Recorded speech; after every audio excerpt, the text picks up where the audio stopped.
Praise the Lord, everyone.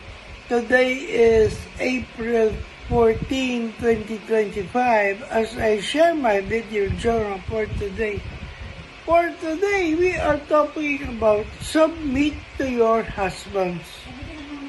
So wives, submit to their husbands.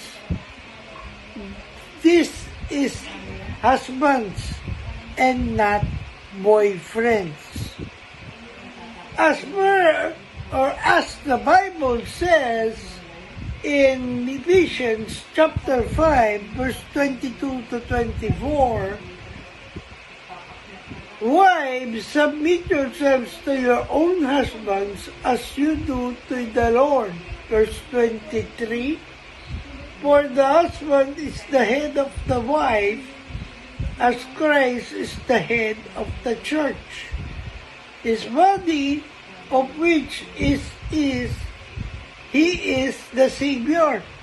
In verse 24, now as the church submits to Christ, so also wives should submit to their husbands in everything. Amen. So this verse is addressing Christians, marriages, and how they should reflect in the relationship between Christ and the church. So wives, submit to your husbands. This also calls for wives to willingly and respectfully submit to their husbands' leadership. As to the Lord, highlights that the submission is not to a human authority, but to God's ordained order within marriage. So, important consideration of this verse is mutual submission. While this passage focuses on wife submission, it's important to remember that husbands are also called to love and serve their wives, mirroring Christ's love for the church. It also says, not abusive.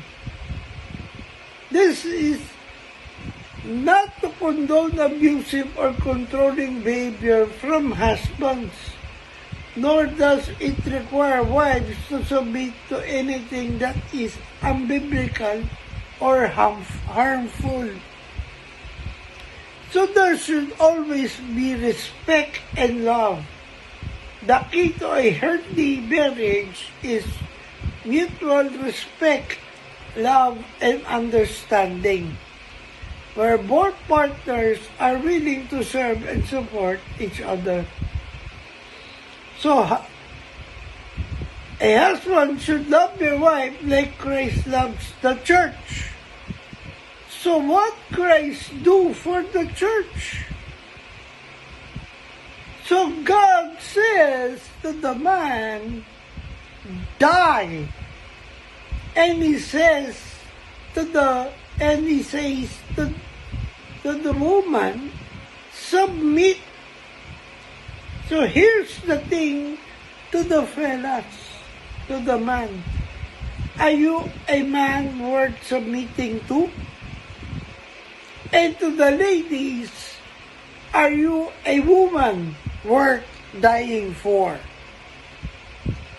So think and weigh things and ask for guidance. So I hope I have inspired you with this video journal of mine. Remember, we are on a mission. Keep the fire burning, for we live to serve God. Stay safe and God bless everyone. Good morning.